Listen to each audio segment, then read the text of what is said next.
요양원 복도는 언제 와도 비슷했다. 하얀 벽, 약 냄새, 휠체어 바퀴 소리, 멀리서 들려오는 텔레비전 소리. 다른 날들처럼 오늘도 봉사 오셨다면서요. 어르신 마음이 참 곱네요. 하는 인사부터 들었다. 예의상 웃어 보이고는 복도 끝에 있는 기다란 벤치에 천천히 앉았다. 벽에 기대 앉으니 낯선 노인들 얼굴보다 먼저 떠오르는 얼굴이 하나 있었다. 주머니 속 지갑이 이상하게도 무거웠다. 몇 년째 똑같은 동작을 반복했다. 지퍼를 열고 낡은 가죽을 젖히면 가장 안쪽에 끼워둔 사진 한 장이 손가락에 걸렸다. 비닐은 노랗게 변해 있었고 모서리는 다 닳아 있었다. 그 안에서 20살 후반쯤 되어 보이는 여자가 웃고 있었다. 여름이었는지 얇은 원피스를 입고 내 팔에 기대 앉아 있었다. 누가 봐도 행복해 보이는 사진이었다. 나는 그 사진을 볼 때마다 꼭 같은 말을 했다. 내 인생에 여자는 없다. 나를 버리고 도망간 그 여편네 빼고는. 입 밖으로 새어나온 소리가 요양원 복도에서 더 쓸쓸하게 울렸다. 사진 속 웃음과 지금 내 얼굴 사이에는 빚쟁이들 발자국 소리와 욕설과 서류 더미가 끼어 있었다. 20해 전 어느 밤 문이 거칠게 열리고 빚 갚을 생각이 있긴 한 거냐? 집이 통째로 흔들리던 순간들이 떠올랐다. 그날 밤 이후로 이 사진은 내 인생에서 유일하게 남은 증거였다. 누구 한 사람 쪽지 한 장 남기지 않고 사라질 수도 있다는 걸 알려준 증거. 사진 위를 지나가던 손가락이 잠깐 멈췄다. 입가에 조그맣게 찍힌 점 하나, 애써 웃을 때 약간 올라가던 눈꼬리, 평생을 욕하면서도 매일같이 확인하지 않으면 안 되는 얼굴이었다. 어머, 어르신 잠깐만요. 하얀 가운 자락이 시야에 들어왔다. 40대쯤 되어 보이는 간호사가 카트에서 약봉지를 정리하다가 내 손을 힐끗 보고 멈춰 섰다. 그녀가 몸을 조금 숙여 내 손에 들린 사진을 유심히 들여다봤다. 그리고는 눈썹을 찌푸리더니 복도 끝 쪽을 슬쩍 돌아봤다. 이 사진 속 분, 잠시 망설이는 것 같더니 305 할머니 아니세요? 나는 말도 안 된다는 듯 코웃음을 쳤다. 뭐요? 305라니. 이 사람은 20해 전에 죽었어. 아니면 도망가서 어디서 잘 먹고 잘 살고 있을 거고. 입은 그렇게 말했다. 그런데 손에 들린 사진이 갑자기 낯설어졌다. 비닐 안쪽 젊은 여자의 눈이 어딘가, 지금 복도 어딘가를 향해 있는 것 같았다. 간호사는 고개를 저으며 복도 끝 창가 쪽을 가리켰다. 아니에요. 눈매랑 입가 점까지 똑같아요. 저기 창가 옆에 휠체어 타고 계신 저 할머니요. 시선이 천천히 그쪽으로 끌려갔다. 길게 뻗은 복도 끝, 유리창 옆에 휠체어 하나가 보였다. 창밖을 향해 앉아있는 마른 어깨, 하얗게 샌 머리카락이 등 뒤로 조금 쏟아져 내려와 있었다. 얼굴은 옆모습뿐이었지만 턱선, 고개를 드는 각도, 빛을 받으면서 드러난 눈가의 주름과 입가에 아주 작은 점 하나까지 전부 사진 속 여자와 겹쳐 보였다. 시간이 이상하게 느리게 흘렀다. 손에 쥔 지갑이 미끄러질 것처럼 가벼워졌다가 심장 쪽으로 피가 한 번에 몰려오는 느낌이 밀려왔다. 나는 알았다. 아니, 알면서도 믿고 싶지 않았다. 20해 동안 나를 버리고 도망갔다고 욕하던 여자, 술김에 그 여편네라고 부르던 그 사람, 한 번만이라도 다시 만나서 따지고 싶다고 중얼거리던 그 얼굴이 지금 저기 이 요양원 복도 끝에서 낯선 노인들 사이에 끼어 아무도 모르는 사람인 척 앉아 있었다. 복도 끝 305라는 숫자가 눈에 들어왔다. 나는 사진을 지갑에 다시 넣지도 못한 채 그대로 일어나 그 문을 향해 걸어갔다. 발소리가 복도에 또각또각 울렸다. 요양원 복도 특유의 왁스 냄새와 약 냄새가 섞여 코끝을 찔렀다. 멀리서 누가 텔레비전을 켜놓은 건지 예능 프로그램 웃음소리가 희미하게 들려왔다. 그 모든 소리가 문에 적힌 숫자 하나를 향해 점점 작아지는 것 같았다. 손잡이 앞에 섰다. 305호. 하얀 플라스틱 명패에 깔끔하게 인쇄된 숫자와 한글 이름. 이름은 낯설었다. 하지만 내 머릿속에는 다른 이름이 겹쳐 올라왔다. 영희. 손잡이가 차갑게 느껴졌다. 손바닥에 식은땀이 맺혔다. 아니겠지. 설마. 세상에 사람이 얼마나 많은데. 입으로는 그렇게 중얼거렸다. 그러나 방금 전 간호사가 가리키던 손가락, 멀리서 힐끗 돌아보던 휠체어 위 옆모습, 사진 속 웃음과 같은 자리에 찍힌 작은 점까지 전부 머릿속에서 겹쳐지고 있었다. 문 하나 사이를 두고 20해 전 밤이 그대로 서 있었다. 문을 열면 그날로 돌아갈 것 같았다. 빚쟁이들이 신발도 안 벗고 들이닥쳐 거실을 헤집던 소리, 밥상 뒤로 숨으려던 영희를 끌어내던 손, 이 집에 있는 거 다 가져가도 빚이 안 줄겠다던 비웃음, 그리고 다음 날 아침 텅 빈 방 한가운데 나만 서 있었다. 이불 위에는 아무것도 남아있지 않았다. 옷장도 작은 화장품 파우치도 집안 구석구석에 흐트러져 있던 그녀의 자잘한 물건들까지 너무 깔끔하게 사라져 있었다. 그때부터였다. 도망갔다는 말이 내 입에 붙은 게 손잡이를 쥔 손에 힘이 들어갔다가 다시 빠졌다. 아무렇지 않은 척 돌아서서 복도 다른 쪽으로 걸어가면 나는 여전히 피해자로 살 수 있을 것 같았다. 나를 버리고 도망간 년이라고 욕하면서 그래서 내가 이만큼 악착같이 살았다고 스스로를 위로하며 하지만 이미 봐버렸다. 사진과 똑같은 눈매, 똑같은 입가의 점. 지금 돌아서면 나는 평생 이 문 앞에서 돌아서야 할 것 같았다. 다시는 스스로를 못 속일 것 같았다. 나는 천천히 숨을 들이켰다.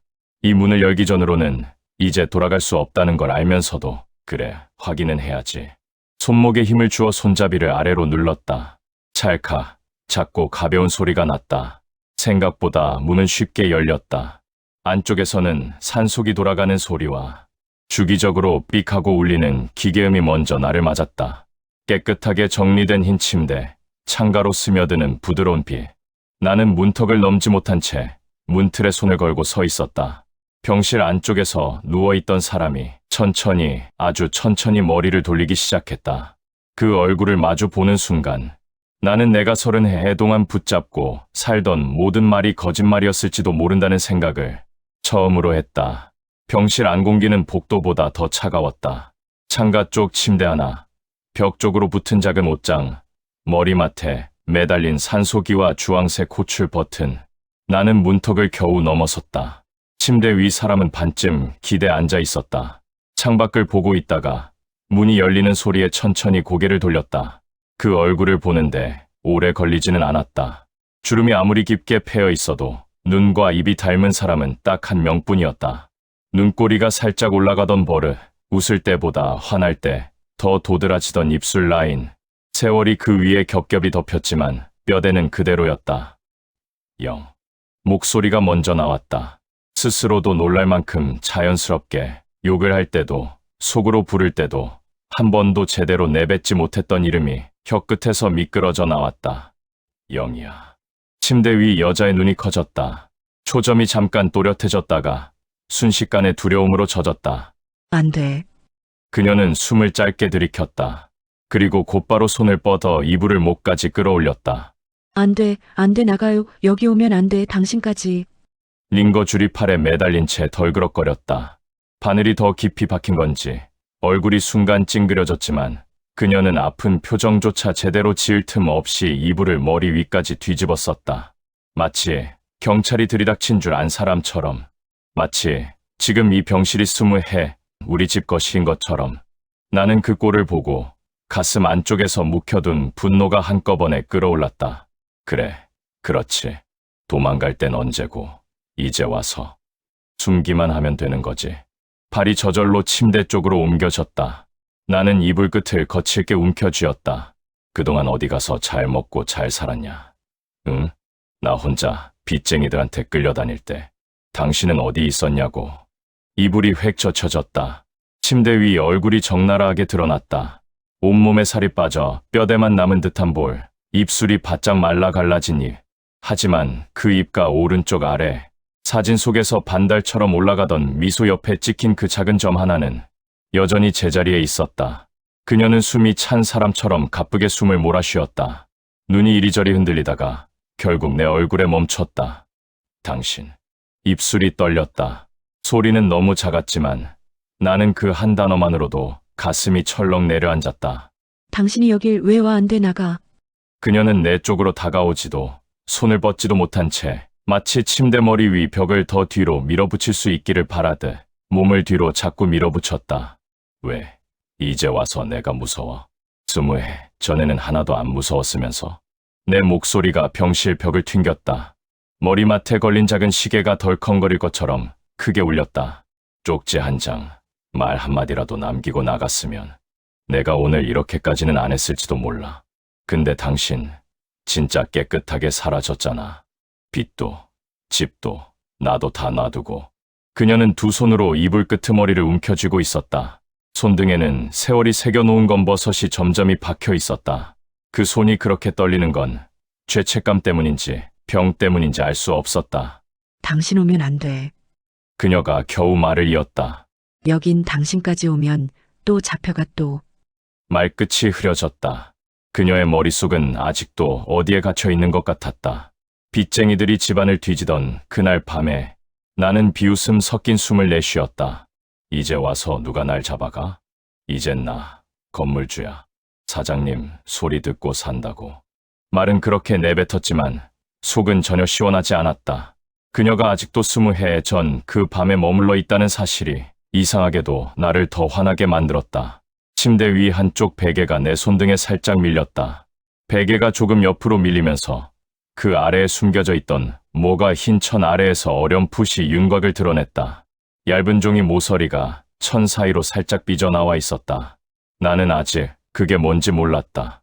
다만 이 병실 어디에도 그녀의 삶은 없어 보였고 그나마 삶의 조각 같은 게 있다면 아마 저 베개 밑에 숨어 있을 것 같다는 생각이 문득 스쳤다. 베개 끝에서 뭔가 걸리는 느낌이 들었다. 아까 이불을 잡아당길 때 밀려 올라간 베개가 한쪽으로 기울어져 있었다. 흰 천 사이로 낡은 종이 모서리가 살짝 삐져나와 있었다. 나는 아직도 숨을 거칠게 몰아쉬고 있었다. 목 안에 맺힌 말 몇 마디를 더 퍼부을 수도 있었지만 시선은 이상하게도 그 작은 종이 조각으로만 자꾸 끌렸다. 이건 또 뭐야? 나는 이불 끝에서 손을 떼고 베개를 살짝 들어 올렸다. 생각보다 묵직한 게 하나 턱하고 손바닥 위로 떨어졌다. 낡은 공책이었다. 표지는 벌써 색이 바래서 무슨 색이었는지도 알 수 없었다. 모서리는 해져 있고 스프링은 여기저기 벌어져 종이를 겨우 붙들고 있었다. 겉에는 아무 글자도 쓰여 있지 않았다. 그런데 손에 잡히는 순간 묘하게 낯이 익었다. 이런 공책 나도 예전에 하나 갖고 있었던 것 같았다. 월세 날짜, 이자 갚는 날, 통장 잔액 같은 걸 적어두던 그런 공책. 나는 무심코 첫 장을 넘겼다. 종이가 손끝에 사각, 거칠게 걸렸다. 1995년 10월, 맨 위에 그렇게 적혀 있었다. 그 아래 삐뚤빼뚤한 글씨로 몇 줄의 한글과 숫자가 이어져 있었다. 식당 설거지 30만 원 남편 빚갚음. 눈이 그 줄에서 떨어지지 않았다. 식당 설거지라는 말은 흔한 말이다. 하지만 그 옆에 붙어있는 남편 빚갚음이라는 한 줄이 내 가슴 한가운데를 정확히 찔렀다. 다음 줄. 1996년 3월. 한바집 배식 45만 원, 이자 일부 상환. 그 밑에는 동그라미처럼 작은 메모가 하나 더 적혀 있었다. 오늘은 욕 안 먹고 일 끝남. 다행. 나는 무의식적으로 침을 삼켰다. 종이 위 글씨가 갑자기 살아 움직이는 것 같았다. 찬 물이 가득 든 대야 속에 손을 담그고 설거지를 하는 모습. 뜨거운 국을 들고 공사장 식당을 뛰어다니는 모습이 눈앞에 그려졌다. 길게 이어지는 날짜들. 연도와 월이 바뀔 때마다 옆에 적힌 일자리 이름이 바뀌었다. 식당, 한바, 공장, 야간 청소, 빨래방. 그 옆에는 거의 빠지지 않고 작은 글씨로 같은 말이 붙어 있었다. 남편 이름으로 송금, 남편 빚이자, 남편 명의 계좌. 나는 어느새 숨을 죽이고 있었다. 병실 안기계 소리, 창밖 자동차 소리, 모든 소리가 멀어지고 종이 넘기는 소리만 귀에 크게 들렸다. 공책을 몇 장 더 넘기다. 익숙한 단어 하나에 손이 멈췄다. 2001년 7월, 대출 상환 완료 남편 빚다 갚음. 그 옆에는 작게 동그라미를 치고 이 날 잊지 말기라는 메모가 붙어 있었다. 나는 그 해 여름을 떠올렸다. 어느 날 갑자기 빚쟁이들이 연락을 끊었다. 은행에서 전화가 와서 채권이 정리됐다고만 말해 주었다. 아무 설명도 없이 그냥 해결됐다고 했다. 그때 나는 하늘이 도운 줄 알았다. 뭐 세상에도 가끔 기적이 있나 보다고 생각했다. 운이 좋았다고, 나도 한 번쯤은 운이 따라줬다고 여겼다. 그런데 이 공책은 그날을 아주 정확하게 기억하고 있었다. 하늘이 아니라 사람 손이 움직인 날로 더 뒤쪽 페이지를 넘겼다. 종이색이 더 누렇게 변해 있는 장 쪽에서 숫자가 확 뛰었다. 2010년 1월, 모은 돈 3천만 원 남편 가게 보증금, 보탬 익명 송금. 익명, 송금. 한글 세 글자가 이상하게 크게 보였다. 나는 그 해 겨울도 떠올렸다. 은행에서 전화가 왔다. 후원자가 가게 보증금을 도와줬다. 직원이 신기하다는 듯이 웃으면서 세상에 아직 좋은 사람들이 많다. 그 말을 듣고 나는 혼자서도 웃었었다. 세상에 나 같은 놈을 도와주는 좋은 사람이 있다니 그냥 운이 좋았다고 생각했다. 덕분에 나도 사람 구실하게 됐다고 술자리에서 자랑도 했다. 그런데 이 공책에는 그 좋은 사람의 정체가 적혀 있었다. 익명 송금이라고 적어놓고 바로 옆에 작은 글씨로 이렇게 써 있었다. 드디어 가게 차렸다. 우리 영감, 이제 사장님. 손이 덜덜 떨렸다. 나는 공책을 더 이상 넘기지 못했다. 머릿속이 복잡해지는 게 아니었다. 오히려 너무 단순해져서 무서웠다. 그동안 내가 기적이라고 부르던 일들이 전부 이 종이 더미 속에 숫자와 메모로 기록돼 있었다. 나는 공책을 덮고 천천히 고개를 들었다. 침대 위 그녀는 여전히 이불을 움켜쥔 채 내 눈치를 보고 있었다. 숨은 조금 더 가빠져 있었고 눈가에는 눈물이 맺혀 있었다. 이게 뭐냐? 간신히 그 말밖에 나오지 않았다. 내 목소리는 생각보다 더 작았다. 공책에 적힌 글씨보다도 작은 목소리였다. 얼마나 그렇게 앉아 있었는지 모르겠다. 무릎 위에서 가계부가 천천히 미끄러져 내렸다. 손가락이 힘을 잃자 종이는 제 무게를 못 이기고 툭 바닥으로 떨어졌다. 어르신, 문이 부드럽게 열리는 소리가 났다. 박 간호사의 조심스러운 목소리가 병실 공기를 가르고 들어왔다. 나는 돌아보지 못했다. 바닥에 떨어진 가계부만 멍하니 내려다봤다. 종이가 얇아서 그런지 방금 전보다 더 납작해진 것 같았다. 간호사가 성큼 다가왔다가 내 옆에서 걸음을 멈추었다. 그녀의 시선이 내 발 앞에 떨어진 공책으로 향했다. 아, 그거. 숨을 들이쉬는 소리가 들렸다. 마치 자기가 감춰줘야 할 비밀이 들켜버린 걸 본 사람처럼. 할머니가 제일 아끼는 거예요. 누가 치우려고만 해도 난리 나요. 나는 천천히 허리를 굽혀 공책을 집어 올렸다. 손이 아직도 떨렸다. 표지가 손바닥에 닿는 감촉이 마치 뜨거운 돌을 쥔 것처럼 느껴졌다. 언제부터 이런 걸 쓰고 있었어. 나도 모르게 혼잣말처럼 내뱉었다. 박 간호사가 살짝 눈썹을 찌푸렸다. 저도 정확한 건 모르겠는데요. 제가 여기 온 지는 10년 조금 넘었고 그 전부터 가지고 계셨다더라고요. 계속 들고 다니셨대요. 어디를 옮겨도. 나는 가계부를 꼭 쥔 채 겨우 물었다. 여기에 전부 다 나 얘기네. 간호사는 잠시 망설이는 듯하더니 조용히 고개를 끄덕였다. 네, 거의 다 영감님 얘기예요. 영감님. 나는 흠칫했다. 누구 영감님? 입으로 묻고 나서야 질문이 얼마나 우스운지 깨달았다. 이 병실에는 노인이 둘뿐인데 박 간호사는 침대 쪽으로 슬쩍 시선을 보냈다. 영희는 여전히 반쯤 기대 앉아 우리를 바라보는 듯 바라보지 않는 듯한 눈으로 조용히 숨을 쉬고 있었다. 할머니가 정신이 맑으실 때마다 그러셨어요. 간호사가 말을 이었다. 우리 영감, 빚쟁이들한테 허리 못 펴고 살던 사람인데 이제 가게도 차리고 건물도 샀다더라. 이제 사장님 소리 듣고 산다더라. 내가 뭐라도 할 수 있어서 다행이다. 그렇게요. 사장님이라는 단어가 귀에 박혔다. 나는 모굴대를 한번 꿀꺽 삼켰다. 저 혹시 박 간호사가 나를 힐끗 돌아보았다. 혹시 건물주라는 분이 어르신이세요? 나는 대답 대신 짧게 고개를 끄덕였다. 10년 넘게 들고 다녔다는 공채, 그 안에 빼곡히 적힌 나의 빚과 나의 집, 나의 가게, 그걸 쓰던 사람이 병실 침대 위 마른 손의 주인이고 그 사람 입에서 사장님이라는 말이 나올 때마다 생각나는 얼굴이 딱 한 명뿐이었다는 뜻이었다.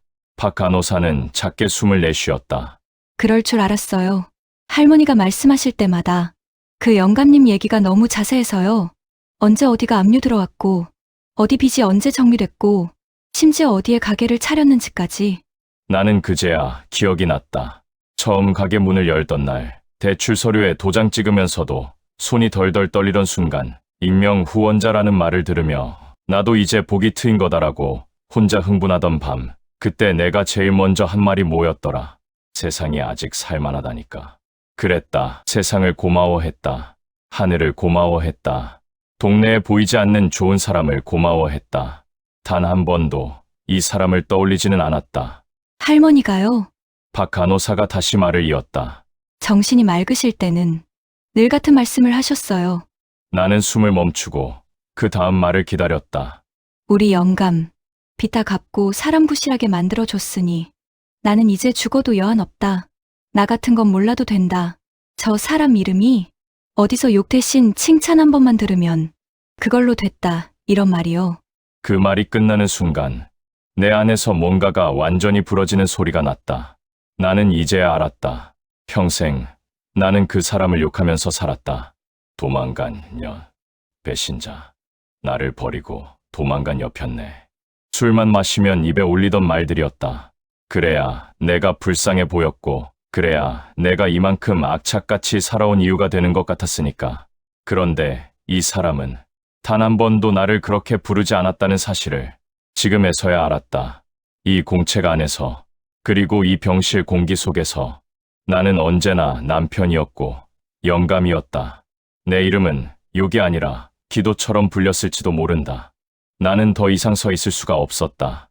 다리가 저릿저릿해지더니 힘이 빠졌다. 공책을 꼭 쥔 채 침대 옆 바닥으로 털썩 주저앉았다. 병원 바닥에 차가운 감촉이 무릎 너머로 올라왔다. 눈앞에는 아직도 한 줄씩 남편 빚 갚음, 남편 집 압류 해제, 우리 영감 가게 오픈이라는 글씨들이 떠다녔다. 나는 그동안 도대체 누구를 욕하고 살았던 걸까? 바닥에 주저앉은 채 한참을 멍하게 있다가 나는 결국 가계부를 다시 움켜쥐고 천천히 일어섰다. 무릎이 덜덜 떨렸다. 병실 바닥에 차가운 기운이 아직도 뼛속에 남아 있었다. 나는 침대 가까이 다가갔다. 영희는 상체를 조금 더 세운 채 마치 내가 누군가 다른 사람인 것처럼 조심스러운 눈으로 나를 보고 있었다. 이거, 나는 가계부를 들어 보였다. 손에 힘을 너무 줬는지 종이 모서리가 다시 구겨졌다. 이거 왜 베개 밑에 숨겨놨어? 엔진이 꺼져가는 차처럼 목소리가 중간중간 갈라졌다. 영희는 공책을 한번 힐끗 보고 다시 내 얼굴을 봤다. 조금 전까지 두려움으로 떨리던 눈빛이 이제는 어디까지 무엇을 해명해야 할지 모르는 사람처럼 흐릿해졌다. 그거 그냥 내가 한 짓 적어 놓은 거야. 무슨 짓? 내가 되묻자 그녀가 아주 천천히 눈을 깜빡였다. 당신 살려놓은 짓. 침대 옆에 붙잡고 서 있던 손이 미끄러지는 느낌이었다. 나는 더 이상 서 있을 수가 없었다. 이번에는 스스로 무릎을 꿇었다. 침대 가까이 그녀의 손이 닿을 수 있는 거리까지 다가가 그 앞에서 두 무릎을 바닥에 꿇었다. 하얀 병원 바닥이 무릎 뒤쪽 피부를 콕콕 찔렀다. 하지만 그 감각보다 내가 지금 어떤 자세로 있는지가 더 선명하게 느껴졌다. 왜 아무 말도 안 했어? 내 목소리가 낮게 떨렸다. 왜 20해 동안 한 번도 이걸 나한테 안 보여줬어? 왜? 말끝마다 숨이 끊기는 것 같았다. 영희는 침대 위에서 고개를 살짝 숙였다. 마른 손등 위로 희미하게 핏줄이 붉어져 있었다. 당신한테 말하면 당신이 나 못 나가게 막을 거잖아. 그래서 그러면 둘 다 끌려갔지.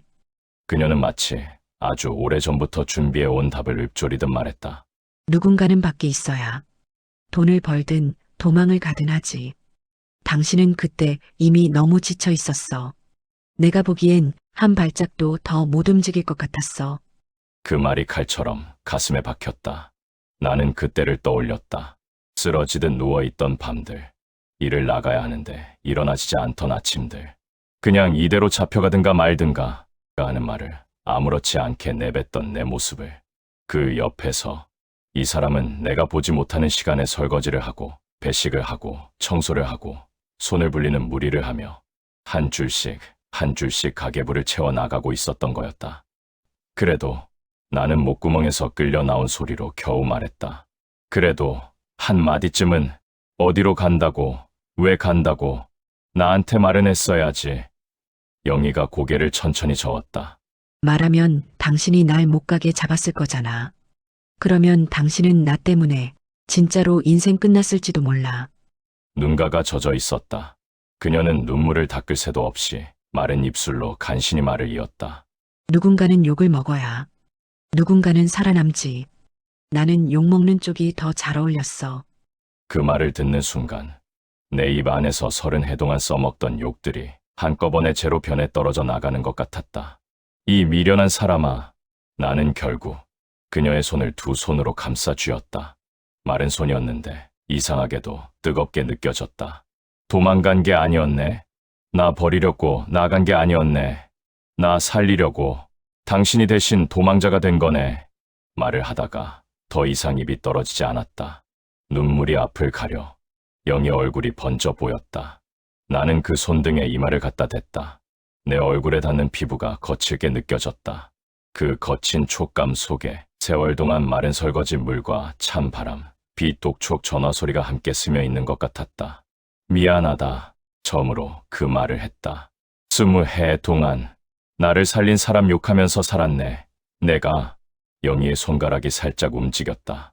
그 손이 조심스럽게 내 머리카락을 쓸어내렸다. 됐어. 말이 잘 나오지 않는지 그녀는 숨을 한번 크게 쉬고 나서 더듬더듬 말을 이었다. 나는 당신 이름 욕으로 부른 적 없어. 맨날 우리 영감이라고만 불렀어. 그걸로 됐어. 나는 그 말을 듣고 더 이상 참을 수가 없었다.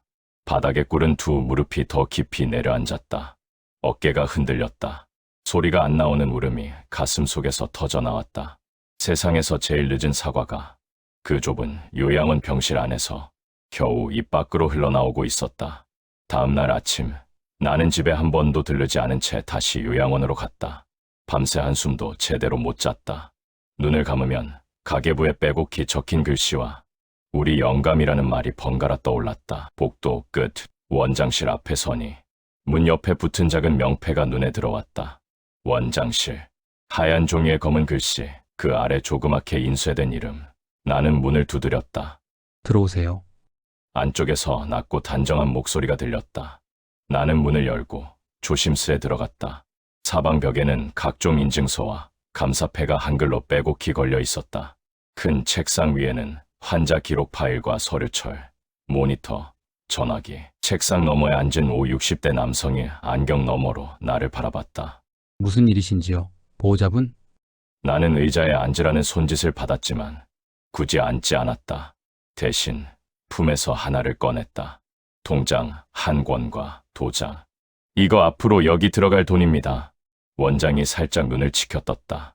요양원 비용, 치료비, 기타 잡비까지 필요한 만큼 계속 넣을 겁니다. 그건 걱정하지 마세요. 나는 말을 하면서도 이게 지금 내가 하러 온 이야기의 전부가 아니라는 걸 알고 있었다. 감사합니다. 가족분이 이렇게 신경 써주시면 저희도. 그런데요. 나는 말을 끊었다. 내 목소리가 내 생각보다 낮고 단단하게 나왔다. 그 사람 여기 오래 못 둡니다. 원장의 손이 잠시 멈췄다. 펜을 쥔 손끝이 공중에서 굳어졌다. 상태가 많이 안 좋으셔서 집으로 모셔가시는 건 솔직히 위험할 수 있습니다. 낙상 위험도 있고 응급 상황이 생기면. 예상했던 대답이었다. 나는 천천히 고개를 끄덕였다. 알아요. 위험할 거라는 것, 집이 병실만큼 편하지 않다는 것 다 압니다. 숨을 한번 고르고 말을 이었다. 근데요, 원장님, 그 사람은 이미 20해 넘게 위험한데 혼자 있었습니다. 원장의 눈이 잠깐 흔들렸다. 빚쟁이들 피해 다니면서 손가락이 갈라지도록 그릇을 닦고 밤마다 몸을 끌고 돌아다니면서 내 이름 석차 지키려고 살았어요. 여기 병실 들어오기 전까지 아무한테도 보호자라는 말을 못 들었을 겁니다. 나는 책상 위에 통장을 탁 내려놓았다. 이제는 보호자라는 말 제가 듣겠습니다. 원장은 안경을 고쳐 쓰며 나를 바라봤다. 나는 그의 시선을 피하지 않았다. 저 건물 하나 있습니다. 방 여러 비어있는 집도 있고요. 솔직히 말하면 그 집은 이제까지 누구를 위해 지은 건지 저도 몰랐는데 나는 웃음인지 울음인지 모를 숨을 한번 내쉬었다. 이제 알겠습니다. 그 사람 들어오라고 지은 집이었어요. 잠시 침묵이 흘렀다. 원장은 책상 위 서류를 한번 내려다보았다가 다시 나를 봤다. 혹시 305호 보호자분이신가요? 나는 머뭇거리지 않고 대답했다. 네, 어제까진 나를 버리고 도망간 여자라고 부르던 사람입니다. 오늘부턴 그냥 내 아내라고 부르려고요. 말을 마치고 나서야 내 입에서 아내라는 단어가 얼마나 오랜만에 나온 건지 실감이 났다. 원장이 조심스레 물었다. 퇴원 수속을 원하시는 겁니까? 나는 그의 책상 쪽으로 조금 더 다가가 서류철을 손가락으로 살짝 밀어당겼다. 네, 퇴원수소, 제가 밟겠습니다. 서류 주시면 제가 다 쓰고 제 이름으로 도장 찍겠습니다. 원장이 퇴원 동의서와 안내문을 꺼내 내 쪽으로 밀었다. 서류 맨 위에는 퇴원 신청서라는 한글 제목이 선명했다. 나는 펜을 들었다. 손이 잠깐 떨렸지만 도망치고 싶지는 않았다. 이제부터 이 사람 서류 맨 밑줄에는 내 이름만 찍힐 겁니다. 한 글자씩 내 이름을 또박또박 적었다. 20해 넘게 피해자라고 생각하며 쥐고 살던 이름이 처음으로 누군가를 책임지겠다는 서류 맨 밑에 올라갔다. 마지막으로 도장을 꾹 찍었다. 빨간 도장 자국이 또렷하게 번졌다. 나는 서류를 원장 쪽으로 밀어주며 말했다. 오늘부로 305호 그 사람. 잠시 숨을 골랐다.